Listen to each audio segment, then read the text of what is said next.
हरे Krishna. Bhagavad Gita chapter 1 verse 24 Sanjay उवाच। एवमुक्तो ऋषिकेशो गुडाकेशेन भारत सेनयोरुभ्यो मध्ये स्थापयित्वा रथोत्तमम्।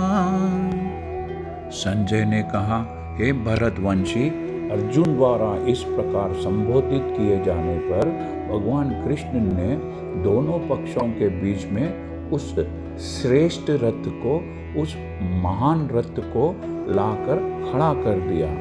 Sanjaya said, O descendant of Bharata, being thus addressed by Arjuna, Lord Krishna drew up the great chariot in the middle of both the armies. इस श्लोक में संजय धृतराष्ट्र को भरतवंशी कहकर संबोधित कर रहे हैं, जिसका अर्थ है राजा भरत के वंशज, अर्थात राजा भरत धृतराष्ट्र के पूर्वज थे। Here Dhritarashtra is being addressed as Bharata by Sanjay, which means O descendant of the great king Bharat. It means that Raja Bharat was the ancestors of Dhritarashtra. और आपको यह पता होना चाहिए कि हमारे देश का नाम भारत इन्हीं के नाम से विख्यात हुआ है। संजय ने इस श्लोक में अर्जुन को गुडाकेश कहा है।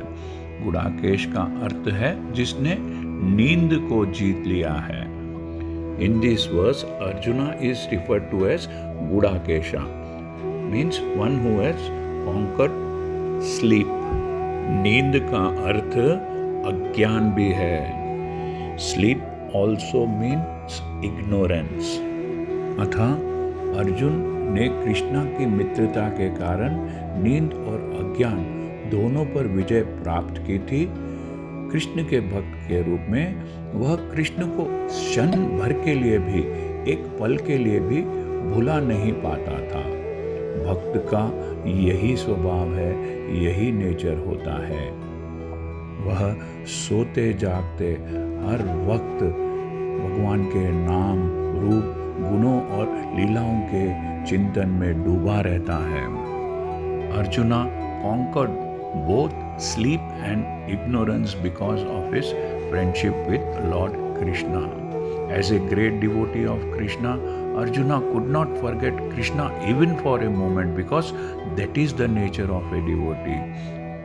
Either awake or in sleep, a devotee of the Lord can never be free from thinking of Krishna's name, form, quality and his pastimes. अतः कृष्ण का भक्त उनका निरंतर चिंतन करते हुए, उनका ध्यान करते हुए निद्रा और अज्ञान दोनों को जीत लेता है। इसी को कृष्ण भावनामृत या समाधि कहते हैं। Thus, a devotee of Krishna can conquer both sleep and ignorance simply by thinking of Krishna constantly. This is called Krishna consciousness or samadhi. प्रत्येक जीव की इंद्रियों और मन के निर्देशक अर्थात ऋषिकेश के रूप में कृष्ण ने अर्जुन के मकसद को समझ लिया है कि वह क्यों दोनों सेनाओं के मध्य में रथ को खड़ा करवाना चाहता है। अतः उन्होंने वैसे ही किया और फिर वे इस प्रकार कहने लगे।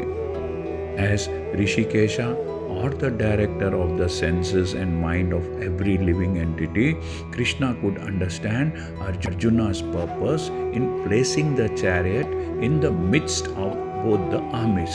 Thus he did so and spoke as follows. हरे कृष्णा। यदि आपको यह चैनल पसंद आया है तो सब्सक्राइब दबाकर सब्सक्राइब कीजिए। Thank you. हरे कृष्णा।